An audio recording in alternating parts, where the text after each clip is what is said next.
Home ज्ञानतिमिरान्धस्य ज्ञानाञ्जनशलाकया चक्षुर्मृतं येन तस्मै श्रीगुरुवे नमः। नमः ॐ विष्णुपादाय कृष्णपृष्ठाय भूतले श्रीमते भक्तिवेदान्त स्वामिन् इति नामिने। नमस्ते सरस्वती देवे गौरवाणी प्रचारिणे निर्विशेषशून्यवादी पाश्चात्यदेशतारिणे। जय श्री कृष्ण चैतन्य प्रभु नित्यानंद श्री अद्वैत गदाधर श्रीवास आदि गौर भक्तवृंद। हरे कृष्ण कृष्ण कृष्ण हरे हरे, हरे राम राम राम हरे हरे। गुरुवे गौरचंद्राय राधिकाय तदालये कृष्णाय कृष्ण भक्ताय तद्भक्ताय नमो नमः। हरे कृष्णा। आप सभी का बहुत बहुत स्वागत है इस भगवत गीता कोर्स में, जिसके अंतर्गत हम लोग भगवत गीता के 18वें अध्याय का अध्ययन कर रहे हैं और समझने का प्रयास कर रहे हैं कि भगवान कृष्ण ने इतने सारे वेद वेदांगों के सार के स्वरूप में जो हमें गीता दिया है, उस गीता में भगवान की वाक्य क्या है, भगवान क्या चाहते हैं हम जीवात्माओं से। हम भगवान कृष्ण को जान करके ही अगर उनके अनुरूप कर्म करने का प्रयास करते हैं तो समझना चाहिए कि हम सही मार्ग में हैं। और उसको जानने के लिए अगर हम गीता भागवत जैसे शास्त्रों का अध्ययन करते हैं तो हमको तो और प्रसन्न होना चाहिए कि हम उस मार्ग को जान रहे हैं जिस मार्ग में हमें चलना है। तो उसी के अंतर्गत आज कल तो भगवान ने परम गुह्य ज्ञान के रूप में कहा, मन मना भव मद भक्तो मध्याजी माम नमस्कुरु ममे वेश्यसि सत्यम ते प्रति जाने प्रियोसी में, कि सदैव मेरा चिंतन करो, मेरे भक्त बनो, मेरी पूजा करो और मुझे नमस्कार करो। इस प्रकार तुम निश्चित रूप से मेरे पास आओगे। मैं तुम्हें वचन देता हूं क्योंकि तुम मेरे परम प्रिय मित्र हो। ये भगवान कृष्ण का परम गुह्यतम ज्ञान है। अब उसी के आगे भगवान 66वें श्लोक में अर्जुन से कहते हैं, सर्वधर्मान परित्यज्य मामेकं शरणं व्रज अहम त्वाम सर्व पापेभ्यो मोक्षयिष्यामि मा शुचः। समस्त प्रकार के धर्मों का परित्याग करो और मेरी शरण में आओ, मैं समस्त पापों से तुम्हारा उद्धार कर दूंगा, डरो मत। भगवान कृष्ण अर्जुन को अंतिम उपदेश के रूप में कह रहे हैं। क्या कह रहे हैं कि हे अर्जुन, सर्वधर्मान परित्यज्य। क्या कह रहे हैं भगवान? सर्वधर्मान मतलब सभी धर्मों को।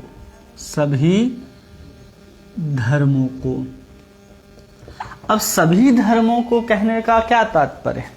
तो इसे समझना चाहिए कि सभी धर्म मतलब जितने प्रकार के धर्म होते हैं वो सब प्रकार के धर्म। पहला धर्म कैसा है? शारीरिक धर्म होता है।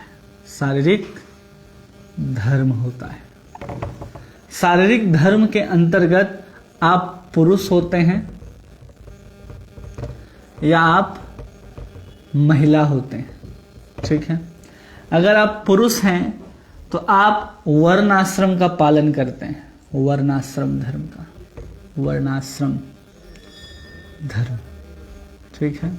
और महिला भी उनके अंतर्गत ही अपने कुछ कर्तव्यों को निभाते हुए उन धर्मों को निभाती है। ये शारीरिक धर्म हो गया। अब भगवान इन सभी प्रकार के धर्मों की बात कर रहे हैं, चाहे आप उसके अंतर्गत चाहे आप ध्यान करते हो, कर्म करते हो, योग करते हो, आप हिंदू हैं, आप मुसलमान हैं, या फिर आप ईसाई हैं, या आप कोई भी धर्म को मानने वाले हैं। भगवान कह रहे हैं कि सर्वधर्मान परित्यज्य, मतलब इस शरीर के अनुसार आप पुरुष हैं तो आपका एक कर्तव्य बनता है, वर्णाश्रम के अंतर्गत आते हैं तो एक धर्म बन जाता है।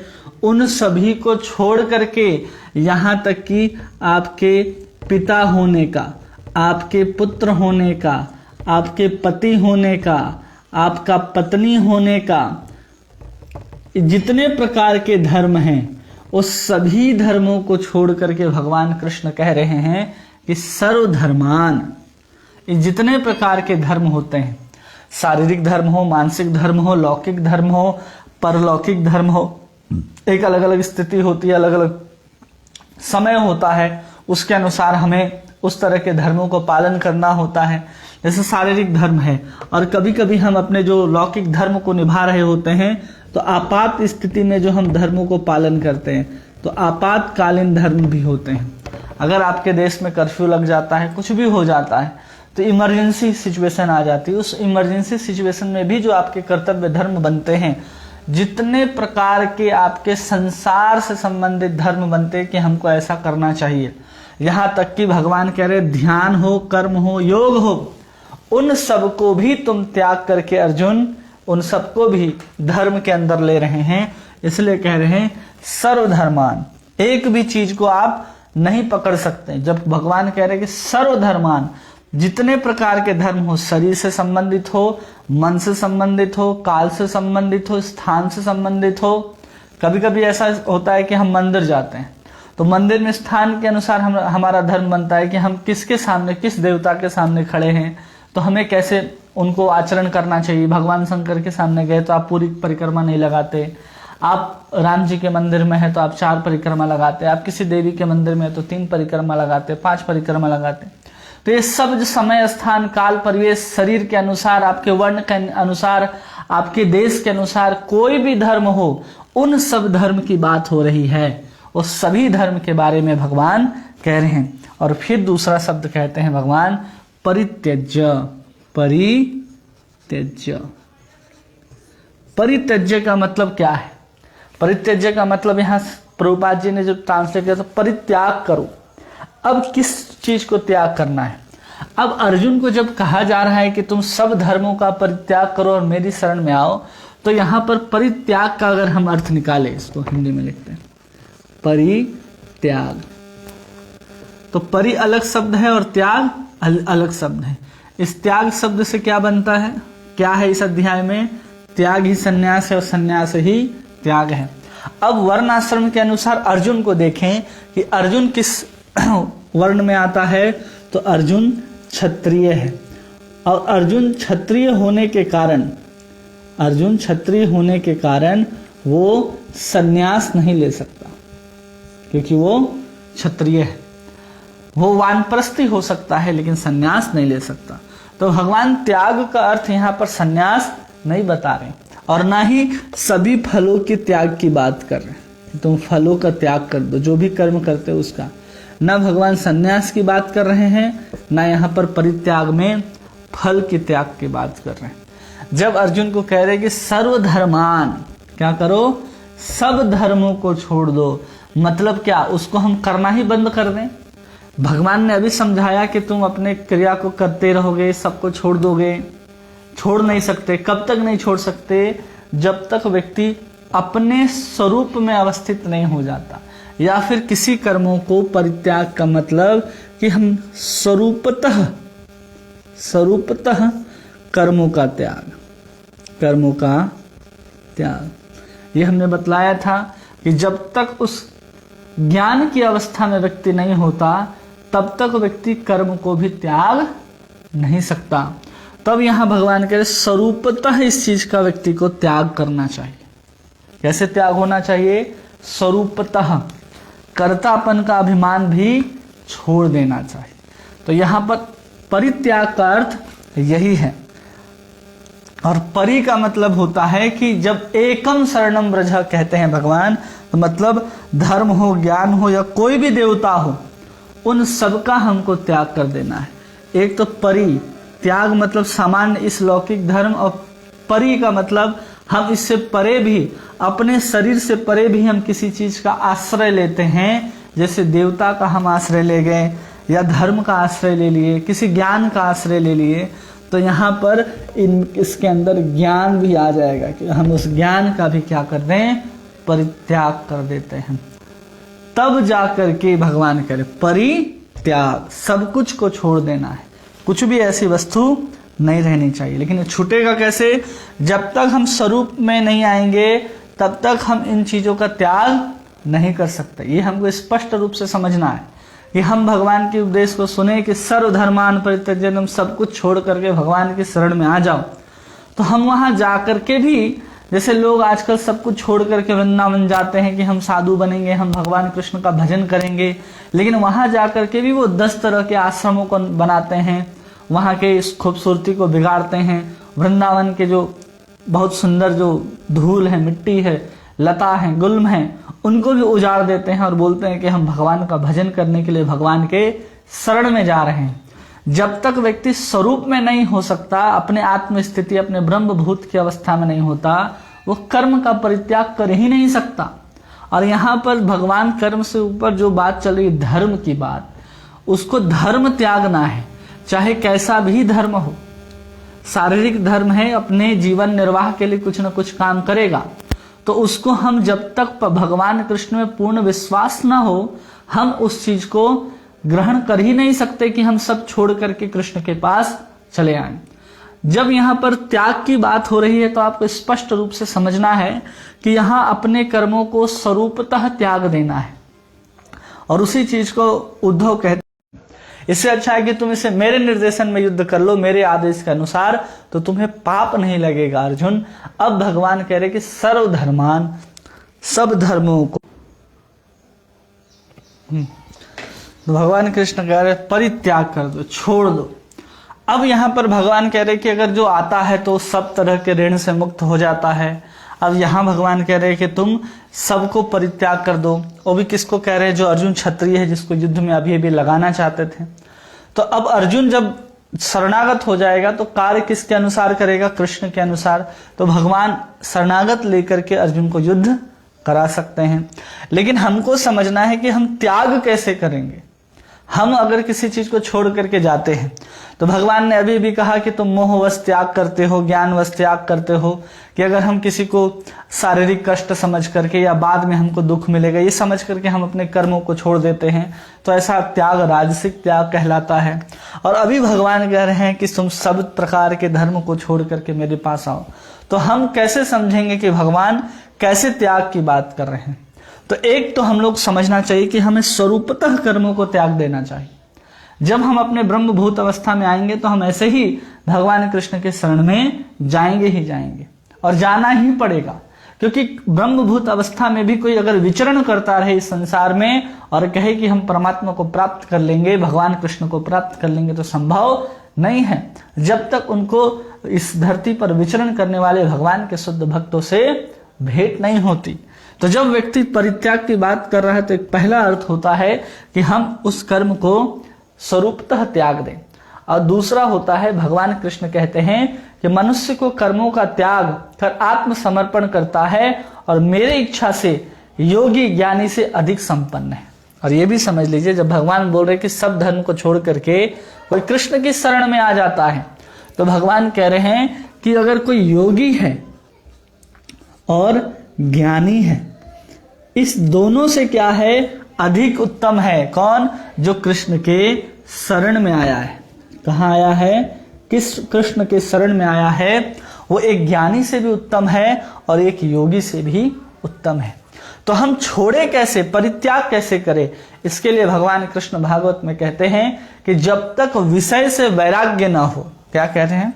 जब तक विषय से वैराग्य ना हो, वैराग्य ना हो, पहला। और दूसरा कहते हैं कि मेरी कथा में श्रद्धा ना हो, मेरी कथा में श्रद्धा ना हो। एक और दो।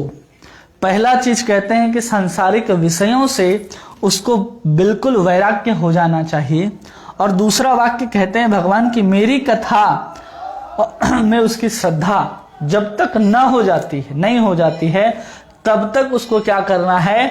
वर्णाश्रम धर्म का पालन करते रहना है। अब भगवान यहां पर बोल रहे, ये सब भगवान खुद कह रहे हैं, और उसके बाद भी कहते हैं कि तुम क्या करोगे? इन सब को छोड़ करके परित्यज्य माम एकम। क्या कहते हैं भगवान आगे? माम एकम। क्यों कहते हैं भगवान? अब ये तो समझ में आ गया कि त्याग कैसे कब करना है। सर्वधर्मान भगवान कह करके त्याग कर रहे हैं, तो हमें एक तो स्वरूपतः कर्मों का त्याग करना है, या फिर दो स्थिति होनी चाहिए।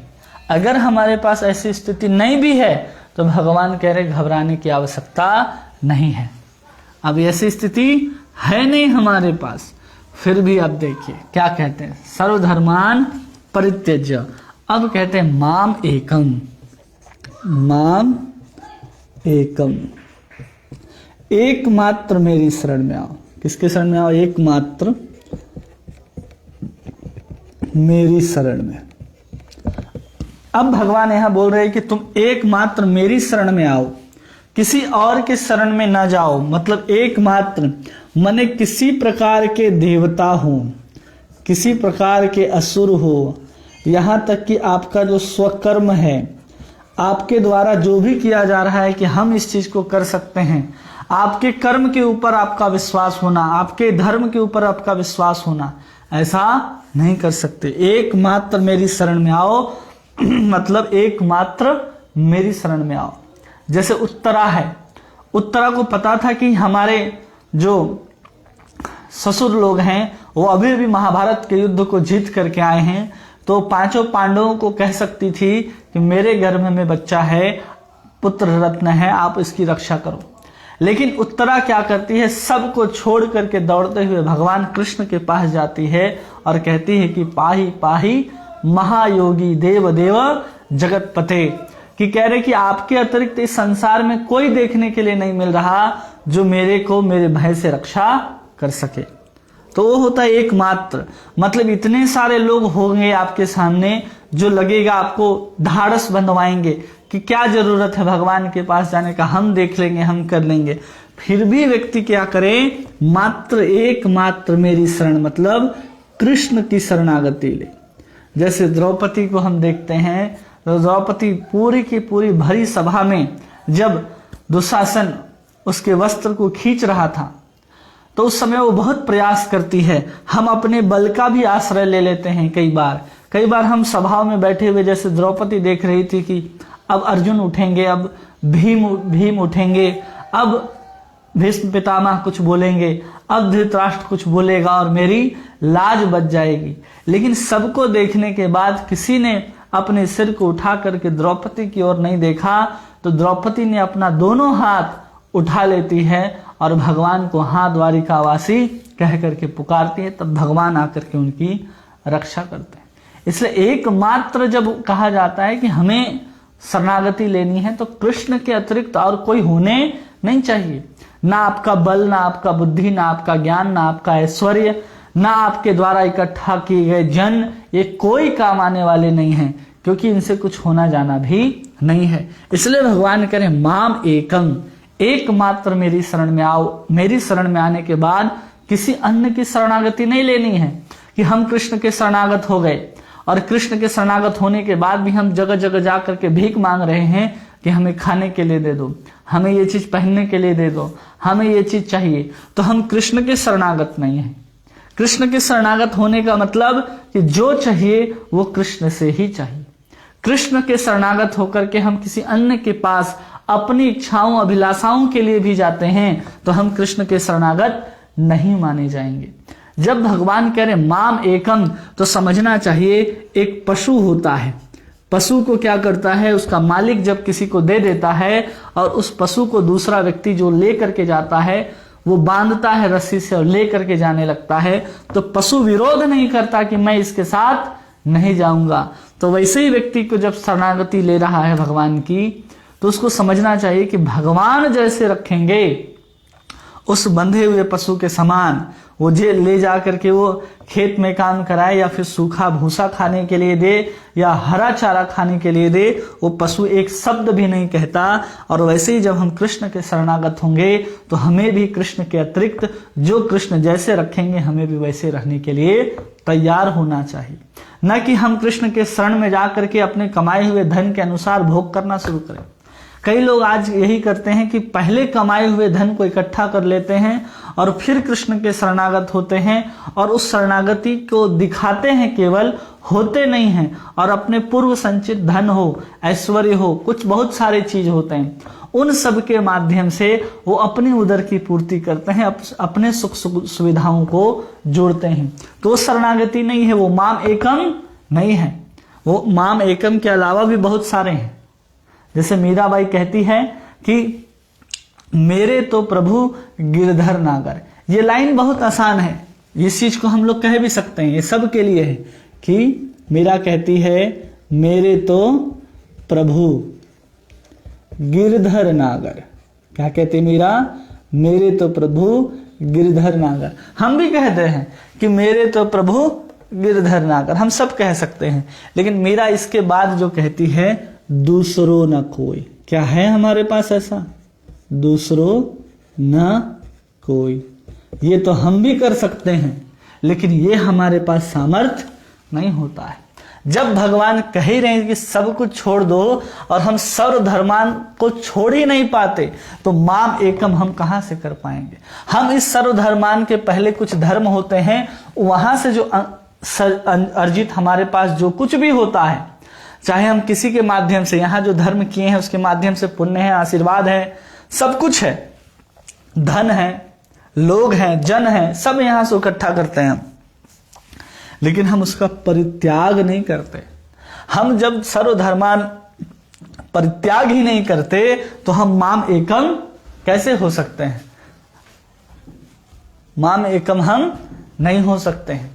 क्यों? क्योंकि हमने अभी तक सर्वधर्मान की परिभाषा के अंतर्गत सभी चीजों का परित्याग नहीं किया है। इसलिए हमें सबसे पहले भगवान की शरणागति लेनी है, तो उसके पूर्व हमें ये दोनों चीजों को छोड़ना होगा। इसलिए मीरा कह रही है ना कि मेरे तो प्रभु गिरधर नागर। हाँ, हम सब भी कह सकते हैं, लेकिन फिर दूसरों ना कोई हमारा सामर्थ्य नहीं होता है, क्योंकि हम माम एकम के अंतर्गत केवल कृष्ण की शरणागति नहीं लेते हैं। इसलिए भगवान कह रहे कि सब चीज को छोड़ करके आओ और फिर एकमात्र मेरी शरणागति लो। यही हो गया माम एकम शरणम। फिर क्या कहते हैं भगवान? शरण लो, मेरी शरण। माम एकम शरणम, भगवान के शरण। ब्रज, क्या कहते हैं? माम एकम शरणम ब्रज, कि एकमात्र मेरी शरण में आ जाओ। फिर भगवान उसको संतावना भी देते हैं, भगवान उसके भय को मिटाते भी हैं। क्यों? तो कहते अहम, सीधा भगवान कहते मैं, अहम त्वाम, मैं तुम्हें क्या करूंगा? सर्व पापेभ्यो।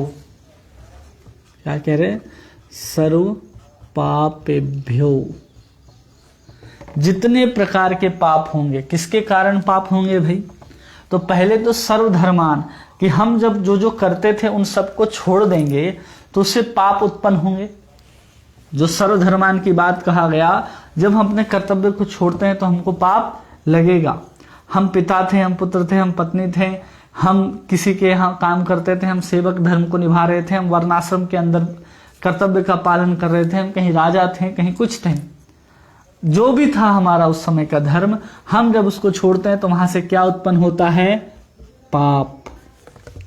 किस प्रकार का? तो बहुत प्रकार के पाप उत्पन्न होते हैं, और उन पापों को भगवान सर्व पापेभ्यो, मतलब सर्व जब भगवान कह रहे हैं तो छोड़ने के कारण जो पाप हुआ, मतलब तत्कालिक पाप, कि हम अब छोड़ दिए। तो जिस समय आप छोड़ते हैं उस समय का पाप। फिर आप जब उस धर्म को, कर्म को कर रहे थे तो इसके पूर्व का भी आपके पाप होंगे, पूर्व पाप, पूर्व जन्म के पाप होंगे, और एक जन्म के नहीं होंगे, करोड़ों करोड़ों जन्म के होंगे। कितने जन्म के होंगे जिसका कोई गिनती नहीं है। उन सब पापों की बात कर रहे हैं। और फिर कहते हैं आगे भविष्य में, मतलब आगे मतलब भविष्य में, भविष्य में जितने प्रकार के पाप बनेंगे। किससे? माम एकम शरणम ब्रज। जो व्यक्ति भगवान के शरण में आ चुका है, उसने सब धर्म को छोड़ने के समय में छोड़ने का जो पाप लगा होगा वो तत्कालिक पाप, उसके करोड़ों अरबों जन्म में जितने उसने पाप किए होंगे वो सब पाप, और शरणागत होने के बाद वो जितने पाप आगे करेगा, ये सब प्रकार के पाप को भगवान के सर्व पापेभ्यो मोक्षयिष्यामि, क्या कहते हैं, मोक्षयिष्यामि, उन सब को क्या कर दूंगा तुम्हें, उन सब से, इन पापों से तुम्हें मुक्त कर दूंगा। एक भी पाप शरणागत व्यक्ति का नहीं बचता है, किसी प्रकार का पाप व्यक्ति के अंदर नहीं बचता है। और फिर कहते हैं मैं तुम्हारा उद्धार कर दूंगा इन पापों से। और फिर कहते हैं मां शुचः, मां शुचः का मतलब होता है शोक मत करो, शोक मत करो या फिर डरो मत, डरो मत कि हमने धर्म को छोड़ दिया, सब धर्मों को, तो सब छोड़ने से क्या होगा, हमें पाप लगेगा। किसी प्रकार का पाप व्यक्ति को नहीं लगेगा। जैसे द्रौपदी को भगवान ने बचाया, जैसे उस डूबते हुए ग्राह को भगवान ने बचाया, वैसे ही शरणागत भक्त एक बार दोनों हाथ उठा करके कह दे कि हम कृष्ण के हैं, तो कृष्ण उसे उसी क्षण संसार से उद्धार करने के लिए गरुड़ पर बैठ करके निकल पड़ते हैं। लेकिन दूसरे ही क्षण हम किसी और का आश्रय ले लेते हैं, तो फिर भगवान आते हुए गरुड़ से भी, गरुड़ को बोलते हैं वापस चलो, ये अब किसी और के साथ है, किसी और के शरणागत ले लिया। क्यों?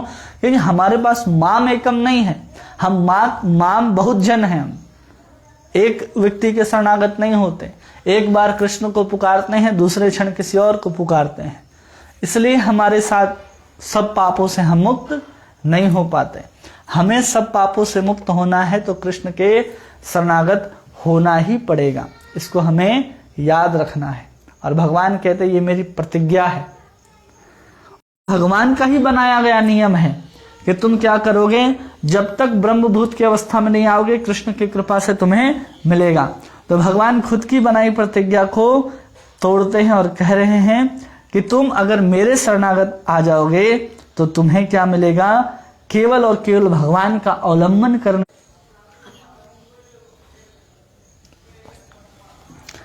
तो भगवान कृष्ण कह रहे हैं कि तुम्हें अनन्य भक्ति प्रदान करने के लिए भगवान ये प्रतिज्ञा करते हैं, केवल और केवल इस बात का अवलंबन करो तो तुम्हें क्या मिलेगा, इच्छा करो। किसका इच्छा करो? कि केवल और केवल अनन्य भक्ति ही प्राप्त हो।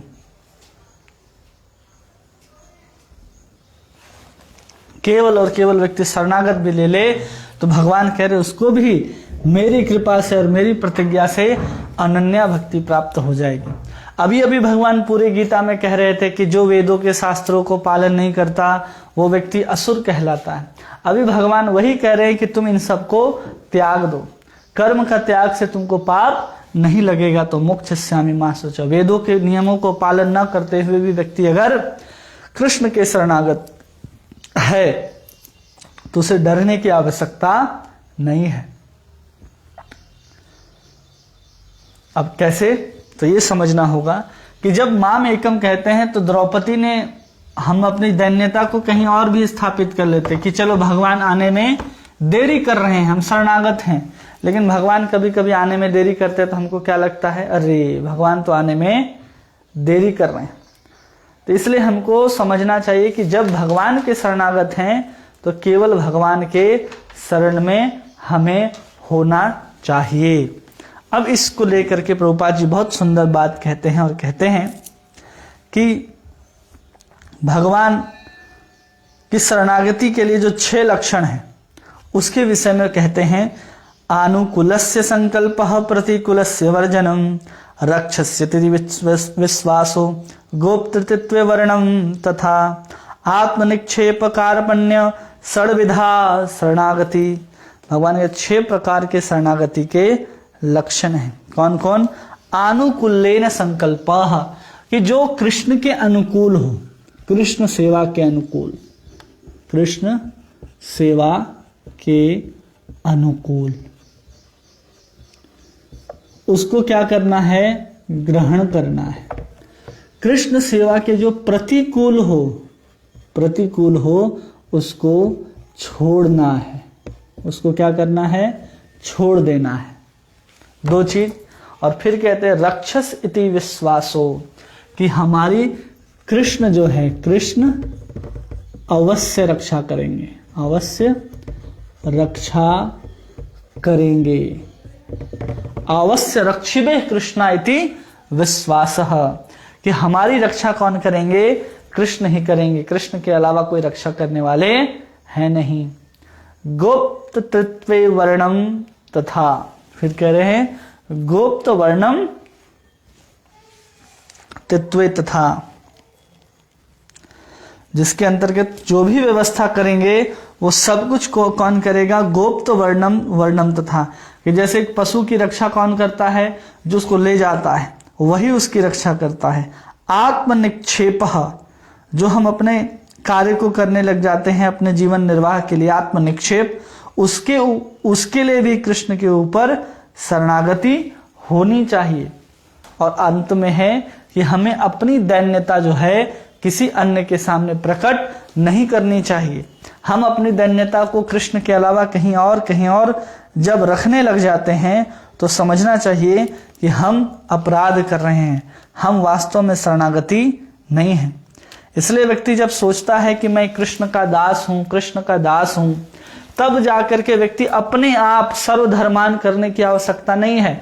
उसके अंदर केवल ये घुस जाए कि मैं कृष्ण का दास हूं, तो ये सब कौन लगते हैं जो वर्ण आश्रम के धर्म हैं, चाहे वेद के नियम है, उससे हमारा कोई लेना देना नहीं बचता। जब व्यक्ति कृष्ण के शरणागत होता है तो अपने आप जो सर्वधर्मान है वो अपने आप परित्यक्त होने लगता है। तो इसी को भगवान प्रभुपाद जी कहते हैं कि भक्ति के अनुसार मनुष्य को वही धर्म स्वीकार करना चाहिए उसमें अंततः भगवत भक्ति हो सके।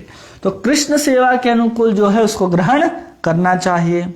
समाज में अपनी स्थिति के अनुसार कोई एक विशेष कर्म कर सकता है, लेकिन अपना कर्म करने से कृष्ण भावनामृत तक नहीं पहुंच पाता। उसके सारे कार्यकलाप व्यर्थ हो जाते हैं। जिस प्रकार कृष्ण भावनामृत की पूर्ण अवस्था प्राप्त न हो सके उससे बचना चाहिए। मतलब कृष्ण की सेवा, कृष्ण भावनामृत न प्राप्त हो, प्रतिकूल है, उसको हमेशा छोड़ देना चाहिए। मनुष्य को विश्वास होना चाहिए कि कृष्ण समस्त परिस्थिति में उसकी कठिनाइयों से उसकी रक्षा करेंगे, कृष्ण अवश्य रक्षा करेंगे। और फिर जीवन निर्वाह कैसे होगा? आत्मनिक्षेप, मतलब अपने जीवन निर्वाह के लिए नहीं सोचना चाहिए।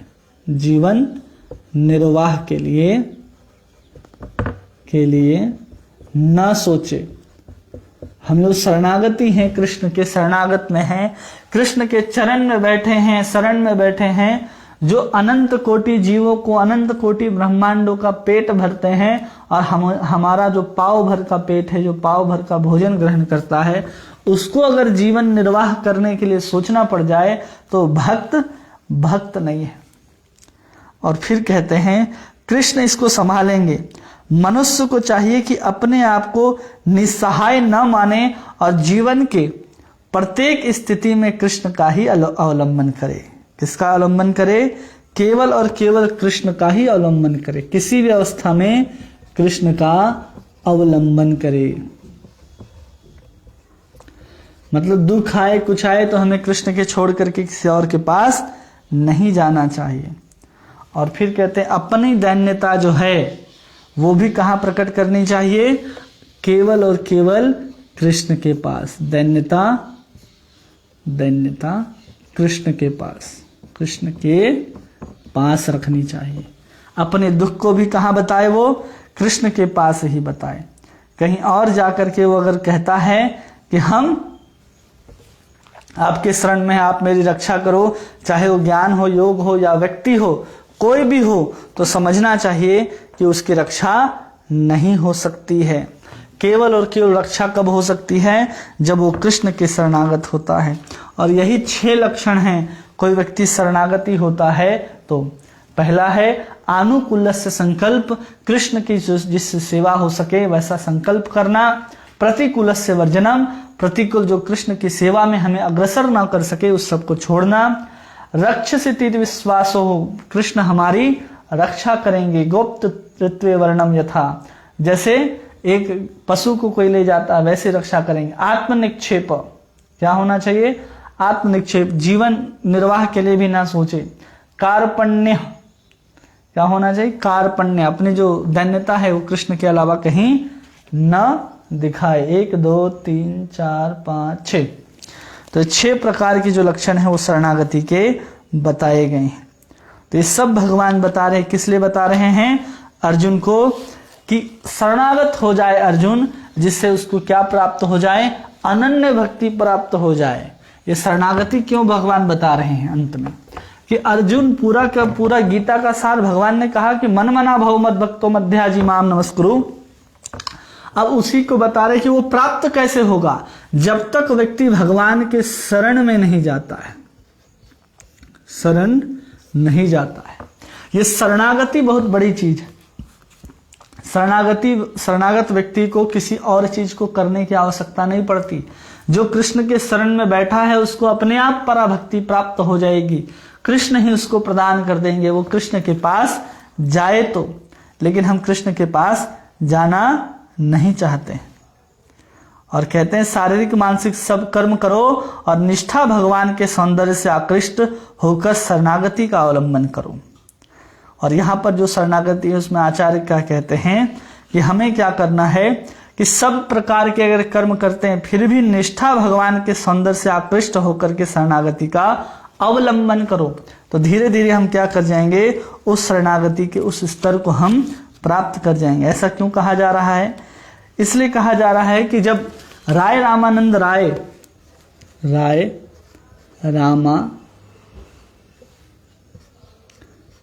राय और चैतन्य महाप्रभु का जब संवाद हो रहा था तो वहां जब पूछा गया तो कहते हैं कि सबसे गुह्य बात क्या है, सबसे उत्तम बात क्या है?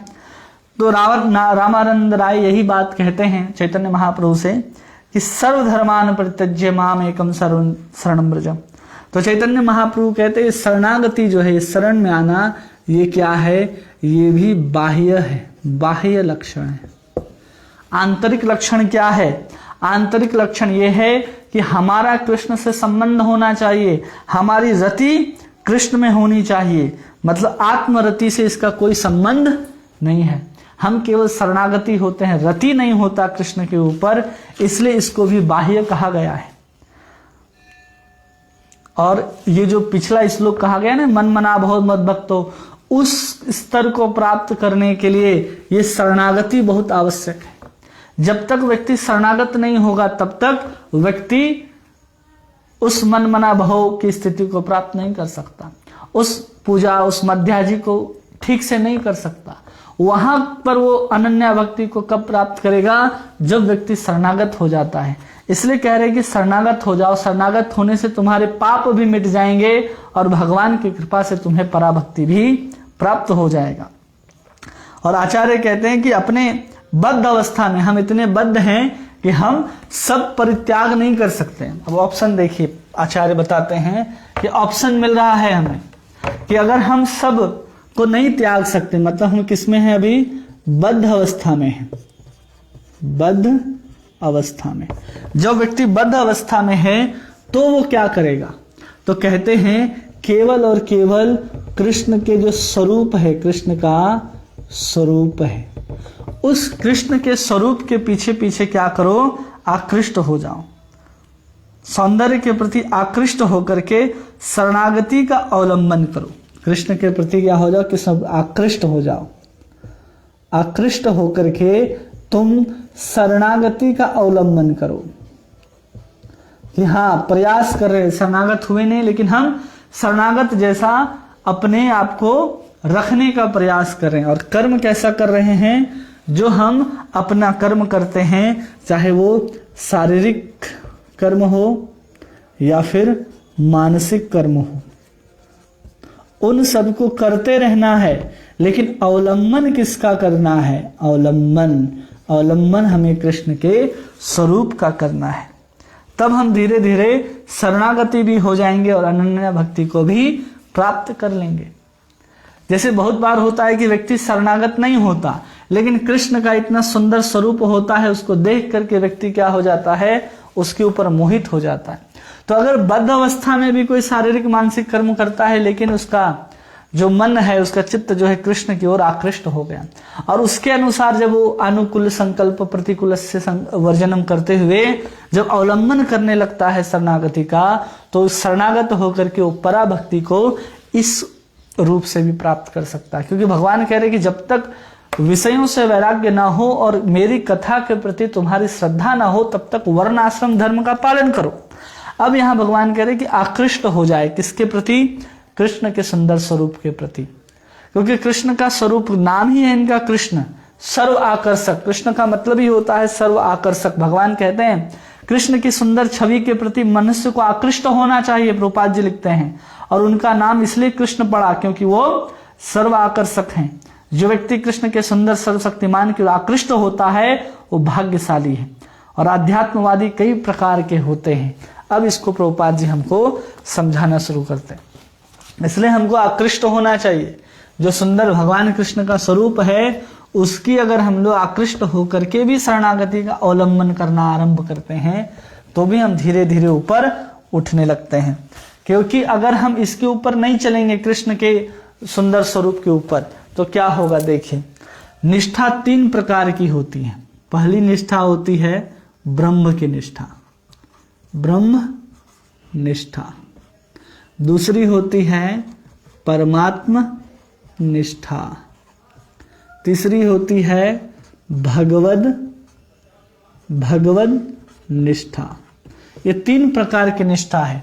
हमारी निष्ठा जहां जैसी होगी हम वैसे ही कर्म को करते चले जाएंगे। जब हमारी ब्रह्म निष्ठा होगी तो हम कर्म करेंगे और ज्ञान करेंगे, ज्ञान अर्जित करेंगे। जब हमारी परमात्मा में निष्ठा हो जाती है तो हम भगवान ईश्वर अर्पित कर्म करते हैं, ईश्वर अर्पित कर्म करते हैं, अर्पित कर्म करते हैं। और फिर क्या करते हैं? ध्यान आदि करते हैं। हम इसमें क्या करने लग जाते हैं? ध्यान करने लग जाते हैं। यहाँ ब्रह्म निष्ठा में कर्म से ज्ञान की जागृति होती है और उस ज्ञान के माध्यम से सब कर्मों को ईश्वर को समर्पित करते हुए ध्यान में लग जाता है। वैसी निष्ठा को परमात्मा निष्ठा कहते हैं। और भगवत निष्ठा क्या कहलाती है? केवल शुद्ध भक्ति। क्या कहलाती है? केवल शुद्ध भक्ति ही भगवत निष्ठा कहलाती है। और ज्ञानी हो चाहे योगी हो, वो सब कोई भी हो, लेकिन सबसे अधिक कौन है? भक्त ही है। यहाँ पर एक कर्मी है, ये ज्ञानी है, ये भक्त है, तो सब करने देखने में एक जैसा लगेगा। जैसे कर्म कर रहा है तो लगेगा अरे ये तो भगवान से ही संबंधित कोई काम कर रहा है, अरे ये तो उसी अंश को अपने कर्म को समर्पित करते हुए ध्यान कर रहा है। और ये शुद्ध भक्त। देखने में तीनों की निष्ठा अलग अलग, एक ही जैसी दिखती है, लेकिन है तीनों के अलग अलग स्तर। कोई कर्म कर रहा है और ज्ञान का अर्जन कर रहा है तो उसकी निष्ठा ब्रह्म में है। अगर कोई ईश्वर अर्पित कर्म कर रहा है, ध्यान कर रहा है, तो उसकी निष्ठा परमात्मा में है। और जो शुद्ध भक्ति करने का प्रयास कर रहा है तो समझना चाहिए उसकी निष्ठा भगवान में है। इसलिए हमें शुद्ध भक्ति करने का प्रयास करना चाहिए। इसलिए यहाँ कहा गया कि हमें कृष्ण स्वरूप के ऊपर आकृष्ट होना चाहिए, कृष्ण के स्वरूप के ऊपर आकृष्ट होना है। क्यों होना है? केवल और केवल अगर शुद्ध भक्ति चाहिए तो हमें भगवद निष्ठा ही रखनी चाहिए, न कि इन प्रकार की निष्ठा रखनी चाहिए जिसमें हम ध्यान हो या फिर ज्ञान कर्म आदि का अवलंबन करें। इसलिए आकृष्ट होकर के शरणागति का अवलंबन करते हैं तो हम शुद्ध भक्ति को प्राप्त कर सकते हैं। तो ऐसे कुछ चीजें हैं शरणागति को लेकर के जो हम लोग समझ गए। ऐसे होती है शरणागति और ऐसे होता है सर्वधर्म का परित्याग। अब यहाँ पर भगवान आगे जो कहेंगे उसको हम लोग थोड़ा जल्दी समझने का प्रयास करते हैं। कि भगवान ने शरणागति बता दी और प्रभुपाद जी कहते हैं कि यही सब शास्त्रों का सार है और एकमात्र कृष्ण के शरण में व्यक्ति को जाना चाहिए। अब 67वें श्लोक में भगवान कहते हैं इदं ते नाप अपस्काय ना भक्ताय कदाचन ना चाश्रुषवे वाच्यम न च माम यो अभिसूयति। यह गुह्य ज्ञान उनको कभी नहीं बताया जाए जो न तो संयमी हो, न एकनिष्ठ हो, न भक्ति में रत हो, न ही उसे मुझे द्वेष करता हो। तो क्या कह रहे हैं यहाँ पर भगवान, ये ज्ञान किसको न बताया जाए जो न तो संयमी हो। श्लोक संख्या 67 भगवान कह रहे हैं जो न तो संयमी हो, जो संयमी ना हो, जो संयमी ना हो, पहला। और फिर भगवान कह रहे हैं कि जो एकनिष्ठ ना हो। एक निष्ठ मतलब सेवा विहीन, इसका अर्थ हो जाएगा सेवा विहीन, जो सेवा नहीं करता, किसकी? कृष्ण की सेवा। और फिर कहते हैं भक्ति में रत न हो, भक्त न हो। और अंतिम बात कहते हैं मुझसे द्वेष न करता हो, मुझसे द्वेष न करता हो।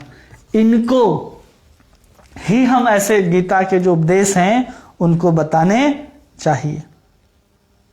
नहीं तो हम क्या करते हैं कि हम किसी को भी इन वाक्यों को, इन चीजों को बताना शुरू कर देते हैं कि देखो भगवान ने कहा है कि मेरी भक्ति करो, भगवान ने कहा है कि सब कुछ छोड़ करके कृष्ण की शरण में आ जाओ। एक तो संयमी नहीं होते, एकनिष्ठ नहीं होते, भक्त नहीं होते और कृष्ण से द्वेष करते।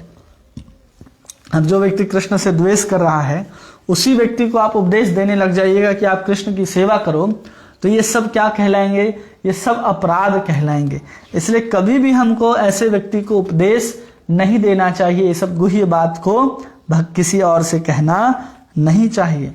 इसलिए जब यहाँ अपतपस्यक कह रहे हैं, मतलब जो इंद्रियों और मन को संयम नहीं करता हो। पूरे के पूरे वैदिक वाङ्मय में देखेंगे तो जहां पर मन और इंद्रियों को संयमित करने की बात आती है तो उसी को कहते हैं तपस्या।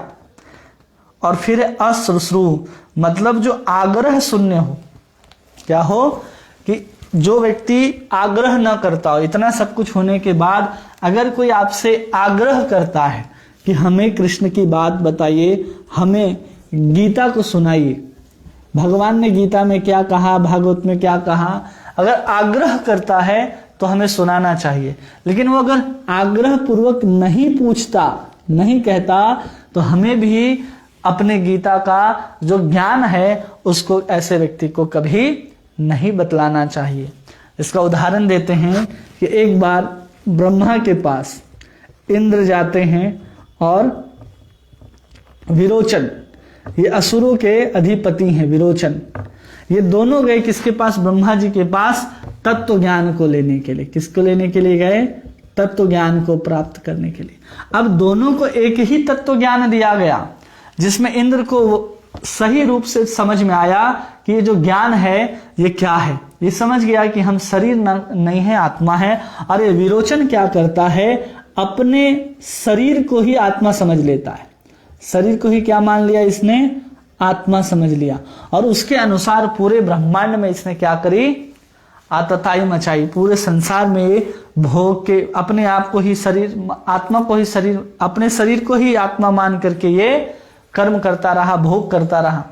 और इंद्र अपने आप को समझ गया कि हम ये शरीर नहीं है बल्कि आत्मा है। तो तत्व ज्ञान दोनों को मिला, लेकिन एक ज्ञान के साथ क्या हो गया? वो विनष्ट हो गया। क्यों? क्योंकि अगर हम ऐसे बुद्धि वाले लोगों को ज्ञान देंगे जो संयमी नहीं है, जो व्यक्ति किसी तपस्या में लगा हुआ नहीं है, जिसके पास कोई समझाने के बाद समझता न हो और विशेष भगवान कृष्ण से द्वेष करता हो, उसको कभी भी ज्ञान नहीं देना चाहिए। यही कहते हैं भागवत में भी कि नैत्या दंभिकाय नास्तिकाय सठाय च अश्रु से आरंभ भक्ताय दुर्विनीताय दयात्महा। जो दंभिक हो, नास्तिक हो, सठ हो, अश्रद्धालु हो, भक्ति से हीन हो, अवनीत पुरुष को कभी भी ज्ञान मत देना। ये सब जो चीजें हैं इन सबको नहीं देना चाहिए। हम उनके कल्याण करने के बदले हम अपना ही अपराध करके बैठ जाएंगे। इसलिए हमको ऐसे लोगों को ज्ञान नहीं देना चाहिए। अब भगवान आगे कहते हैं 68वें श्लोक में, यम इदं परमं गुह्यं मद भक्ते स्वाभिधास्यति भक्तिमयी पराकृत्वा मामे वैश्यत्य संशयः। अब भगवान कृष्ण कह रहे हैं कि जो व्यक्ति भक्तों को परम रहस्य बताता है वह शुद्ध भक्ति को प्राप्त करेगा, यह और अंत में मेरे पास वापस आएगा। किसको नहीं बताना चाहिए और किसको बताना चाहिए? तो भगवान कहते हैं कि भक्तों को ये बताना चाहिए। किसको बताना चाहिए? भक्तों को। अगर ये ज्ञान कोई भक्तों को बतलाता है तो भगवान कहते हैं उससे मेरा पराभक्ति प्राप्त हो जाएगा और अंत में मेरे पास आ जाएगा। इसलिए हमको अपने, जब हम भक्त हैं तो हमें अपने ज्ञान को, अपने चीजों को एक दूसरे के साथ बांटते रहना चाहिए, जिससे हम पराभक्ति को प्राप्त करें। भगवान कहते हैं मत चित्तः मद्गतः प्राणः बोधयन्ते परस्परम। तो हमें मत चित्तः मद्गतः प्राणः के अनुसार हमें ज्ञान का, अपने अनुभव का आदान प्रदान करते रहना चाहिए, जिससे हम आराम से भगवान कृष्ण के पास जा सकें। और यहाँ पर लक्षण भी बताए गए हैं कि जो वक्ता है, जो इस ज्ञान को आपको बता रहा है, उसके अंदर क्या गुण होने चाहिए। तो उसके अंदर क्या होनी चाहिए? भगवान के प्रति श्रद्धा होनी चाहिए, वो भक्त होना चाहिए। फिर कहते हैं उसे ज्ञान होना चाहिए, तत्व ज्ञान होना चाहिए। और फिर कहते हैं वो संदेह रहित होना चाहिए। किसमें संदेह रहित होना चाहिए? भगवान जो कह रहे हैं उसमें तनिक भी संदेह नहीं होना चाहिए, जो आपको ये ज्ञान दे रहा है। और ऐसा ज्ञान व्यक्ति सुन सकता है। और अधिकारी कौन है? अधिकारी है श्रद्धावान जन है भक्ति अधिकारी। श्रद्धावान जन, जो भी व्यक्ति जो श्रद्धा रखता है वो सब क्या है? इस ज्ञान को सुनने के अधिकारी हैं। एक भी ऐसा व्यक्ति नहीं है जो अधिकारी नहीं है। तब हम उस ज्ञान को दे सकते हैं। और फिर कहते हैं अंत में वह मेरे पास वापस ही आएगा। ऐसा करने से वो धीरे धीरे क्या प्राप्त हो जाएगा? उसको पराभक्ति प्राप्त हो जाएगी और भगवान के पास आ जाएगा। अब प्रभुपाद जी यहाँ लिखते हैं कि इसका उपदेश केवल भक्तों के बीच ही विवेचना किया जाना चाहिए और मन भाने ढंग से इसकी व्याख्या नहीं करनी चाहिए। भगवत गीता को यथारूप में प्रस्तुत करने का सच्चे मन से प्रयास करता है, वही भक्तों के कार्यकलापों में प्रगति करता है और शुद्ध भक्ति में जीवन को प्राप्त करता है। और ऐसी शुद्ध भक्ति के फल स्वरूप उसका भगवत धाम जाना ध्रुव हो जाता है। जो भगवान ने कहा उसको एज इट इज बताए। ये नहीं कि हम भगवान के ज्ञान को दे रहे हैं तो अपना भी हम उसमें कुछ लगाते जाएं, अपना भी स्वार्थ मिला दें। तो ऐसा ज्ञान देना कभी भी किसी व्यक्ति के लिए सार्थक नहीं होता है। इसलिए भगवान ने जो हमें भगवत गीता यथारूप के रूप में श्रील प्रभुपाद ने हमको जो ज्ञान दिया है, इसी ज्ञान को जब हम इसी रूप में किसी के सामने रखते हैं तो प्रभुपाद जी कहते हैं उसका भगवत धाम जाना ध्रुव है। और फिर भगवान 69वें श्लोक में कहते हैं न च तस्मान मनुष्येषु कश्चिन में प्रियकृतमः भविता न च मे तस्मादन्यः प्रियतरो भुवि। इस संसार में उसकी अपेक्षा कोई अन्य सेवक न तो मुझे अधिक प्रिय है और न कभी होगा। किसके समान? जो इन भगवत गीता में लिखे गए बातों को किसी अन्य भक्त को बताता है तो भगवान कह रहे उसके समान मुझे और कोई प्रिय नहीं है और ना होगा। इसलिए भक्तों का कर्तव्य है कि हम भगवत गीता के इन वाक्यों को, इन शब्दों को, इनमें लिखी गई बातों को, ज्ञान को हम किसी दूसरे को बताएं और समझाएं। क्यों? क्योंकि भगवान कह रहे जो इन बातों को भक्तों को बताता है वो निश्चित रूप से एक समय पराभक्ति प्राप्त कर मेरे धाम में अवश्य आएगा। और फिर कहते हैं कि मुझे वैसा सेवक जो इस ज्ञान को दूसरे को बताता है अपेक्षा मुझे कोई प्रिय नहीं है और ना होगा। भगवान 70वें श्लोक में कहते हैं अध्येसेते च मय इमं धर्म्यं संवाद मावयोः ज्ञान यज्ञेन तेनाहम मिष्टम स्यामिति में मतिहि। और मैं घोषित करता हूं कि जो हमारे इस पवित्र संवाद का अध्ययन करेगा वो अपनी बुद्धि से मेरी पूजा करेगा। अगर कोई भगवत गीता को क्या करता, अध्ययन भी करता है कि चलो देखो भगवान ने यहाँ पर क्या लिखा है, यहाँ पर क्या कहा है, अर्जुन से क्या समझाया जा रहा है, केवल कोई इसको अध्ययन भी करता है तो प्रभुपाद जी भगवान स्वयं कहते हैं कि अपनी बुद्धि के द्वारा वो मेरी ही पूजा करता है। तेनाहम मिष्टम श्यामिति में मति, अपने बुद्धि से क्या कर रहा है, वो मेरी पूजा कर रहा है। फिर 71वें श्लोक में कहते हैं, श्रद्धावान अनुसूयश्च शून्यादपि यो नरः सो अपि मुक्त श्रुभान लोकान प्राप्यु उत्पुण्य कर्मणाम। और जो श्रद्धा समेत और द्वेष रहित होकर सुनता है, बहुत इंपॉर्टेंट चीज है। क्या कह रहे हैं यहाँ पर, दो चीजों को कह रहे हैं। श्लोक संख्या 71, श्रद्धा सहित। सबसे पहले क्या है, श्रद्धा सहित हमें क्या करना है, श्रवण करना है। और दूसरा द्वेष रहित होकर के, द्वेष रहित होकर।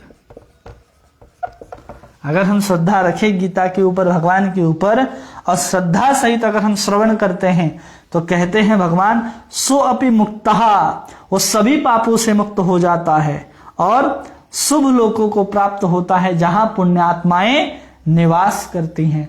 तो आप सभी ने, जितने लोगों ने भगवत गीता सुनी, या आगे जितने लोग भी सुनेंगे इसको, पूरे गीता को, तो केवल सुनने मात्र से ही कह रहे हैं भगवान वो सब पापों से मुक्त हो जाता है और शुभ लोक को प्राप्त हो जाएगा जहां पुण्यात्माएं निवास करते हैं। क्योंकि इस गीता पूरे कोर्स में सभी श्लोकों को हम लोगों ने कहा है और आप लोगों ने सुना है।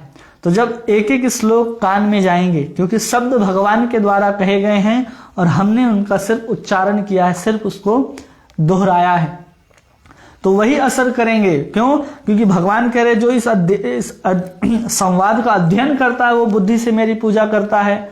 और फिर कहते हैं जो द्वेष रहित होकर के सुनता है वो पाप रहित होकर के पुण्यात्माओं के धाम में निवास करता है। इसमें प्रभुपाद जी बहुत सुंदर बात कहते हैं प्रभुपाद जी कि बहुत लोग कहते हैं कि हम लोग जो भगवत गीता की कक्षाएं चलाते हैं उसमें बहुत सारे ऐसे लोग आते हैं जो कृष्ण के प्रति श्रद्धा नहीं रखते, वे कृष्ण से द्वेष करते हैं। तो आप ऐसी खुली कक्षा क्यों चलाते हैं? जैसे हम लोग ऑनलाइन क्लास दे रहे, तो बहुत सारे ऐसे लोग होंगे जो अश्रद्धालु होंगे, जो कृष्ण के प्रति श्रद्धा नहीं रखते होंगे, कृष्ण से द्वेष करते होंगे। तो कह रहे हैं कि फिर भी बहुत सारे ऐसे लोग हैं जो द्वेष नहीं करते। मतलब कि 50 लोग अगर सुन रहे होंगे, उसमें एक व्यक्ति भी अगर श्रद्धा सहित सुन रहा है तो समझना चाहिए कि उसका उद्धार होना तय है। और वो तुरंत क्या हो जाता है, पापों से मुक्त हो जाता है और पुण्य कर्म का फल प्राप्त करता है। जो अपने शुद्ध भक्त बनने का प्रयत्न नहीं करता, वो भगवत भक्त हर एक व्यक्ति के लिए अवसर प्रदान करता है। जो खुद तो नहीं बनता, भगवान जी कह रहे हैं ना, जो अपने को शुद्ध भक्त बनाने का प्रयत्न नहीं करता, इस प्रकार भगवत भक्त हर एक व्यक्ति को अवसर प्रदान करता है कि समस्त पापों से मुक्त होकर के भक्त बने। मतलब कि जब हम खुली कक्षाओं को चलाते हैं तो बहुत सारे लोग हैं जो श्रद्धा नहीं रखते कृष्ण के प्रति, कृष्ण से द्वेष भी करते हैं, लेकिन उसमें से एक दो लोग तो ऐसे होते हैं जो कृष्ण से द्वेष नहीं करते और कृष्ण के ऊपर श्रद्धा रखते हैं। जब ये दोनों की स्थिति है तो जो ऐसे लोग हैं जो कृष्ण के ऊपर श्रद्धा नहीं है, तो उसको क्या दिया जा रहा है, उस भक्त के द्वारा एक अवसर दिया जा रहा है कि तुम शुद्ध भक्त बनो।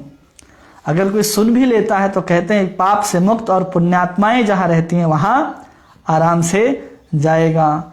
अब कहते हैं पुण्य कर्मणाम शब्द अत्यंत सार्थक है। क्यों? क्योंकि साहित्य में वर्णित है कि अगर कोई अश्वमेघ यज्ञ करता है जो यज्ञों का सूचक है और भक्तों का आचरण करने वाला पुण्यात्मा किंतु शुद्ध नहीं है। कौन कह रहे हैं? कि जो अश्वमेघ आदि यज्ञ करता है जो परम शुद्ध है वो महान यज्ञों का सूचक है। और जो भक्ति का आचरण करने वाले पुण्यात्मा है, भक्ति तो कर रहे हैं लेकिन उसके बाद भी वो शुद्ध नहीं हुए हैं, तो ध्रुव लोक को प्राप्त होते हैं जहां ध्रुव महाराज रहते हैं। और फिर 72वें श्लोक में भगवान कहते हैं कश्चित एतं श्रुतुं पार्थ त एव काग्रेण चेतसः कच्चित् ज्ञान सम्मोहा प्रणष्टस्ते धनंजय। हे पृथापुत्र, हे धनंजय, क्या तुमने इसे एकाग्रचित्त होकर सुना और क्या अब तुम्हारा अज्ञान तथा मोह दूर हो गया? भगवान अर्जुन से अब प्रश्न पूछते हैं। पूरी की पूरी गीता सुना दी भगवान ने, पूरा का पूरा 18 अध्याय सुना दिया भगवान ने। अब भगवान अर्जुन से पूछते हैं कि तुमने इसे एकाग्र चित्त होकर के सुना। बहुत इंपॉर्टेंट, अर्जुन से भी कह रहे तुम कैसे सुने अर्जुन? एकाग्र चित्त होकर के सुना। और फिर कहते हैं तुम्हारा जो अज्ञान है और मोह दूर हुआ। किसकी बात कर रहे हैं भगवान अर्जुन से? अज्ञान और मोह क्या हो गया? दूर हुआ अर्जुन, तुम्हारा दूर हुआ। अब ऐसा पूछने का तात्पर्य क्या है? अगर कोई आपसे पूछे भोजन की थाली में भोजन देते हुए कि पेट भरा या और दें, तो पेट नहीं भरा होगा तो आप क्या कहेंगे? और दो। मतलब जो परोसने वाला है वो और देने के लिए तैयार है।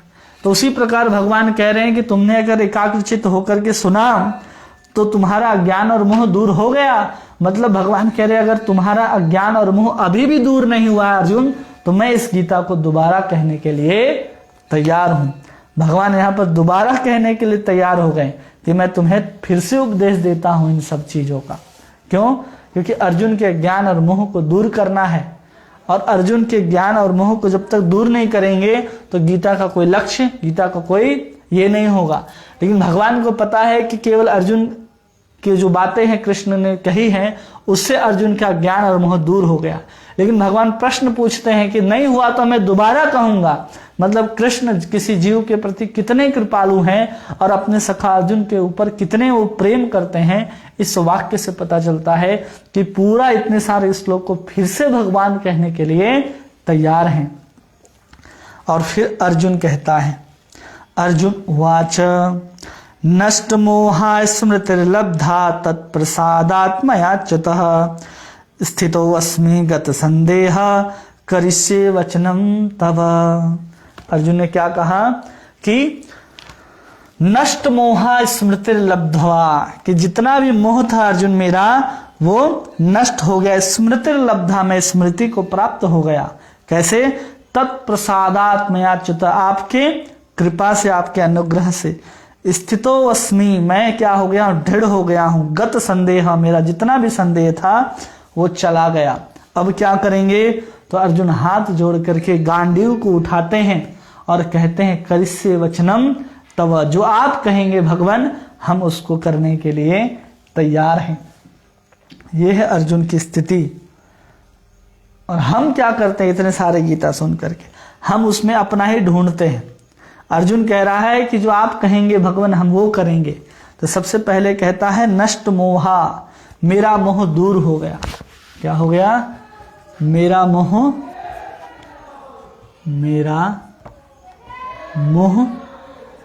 दूर हो गया। सबसे पहले अर्जुन का मोह दूर हो गया। फिर कहते हैं आपकी कृपा से स्मरण शक्ति वापस आ गई। अर्जुन को क्या आ गई? स्मरण शक्ति आ गई, शक्ति आ गई। फिर कहता है अब मैं संशय रहित दृढ़ हूं। मैं क्या हूं? संशय रहित हूं, संशय रहित। और फिर है आपके आदेशानुसार कर्म करूंगा।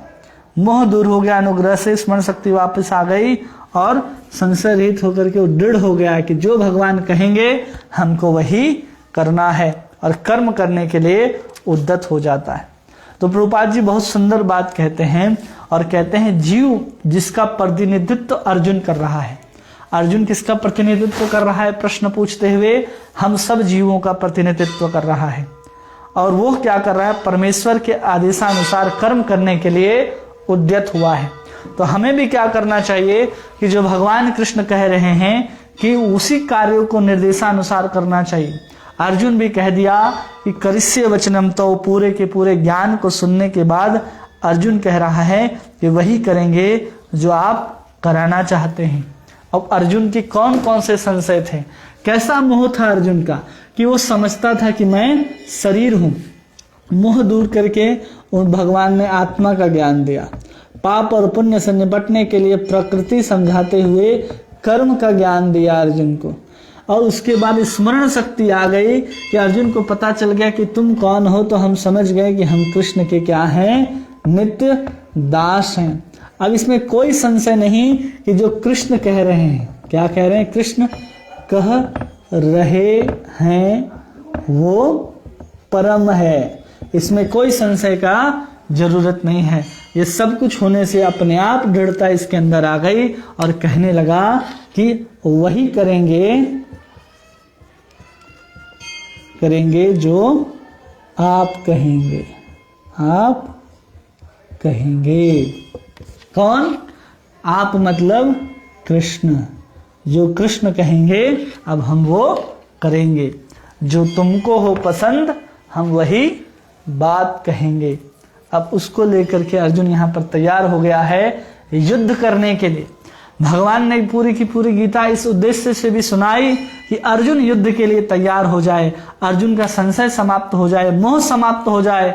वो जिसको मारना चाह रहा था उसको लग रहा था कि मारे जाएंगे, आत्मा कभी मरती नहीं है, कर्म कैसे होगा, इस सब की स्मरण शक्ति दिलाते हुए वो संशय रहित कर दिए, भगवान दृढ़ता के ऊपर स्थापित कर दिए। और फिर अर्जुन कहता है करिष्ये वचनम तो हमें भी गीता का ही अनुशीलन करना चाहिए।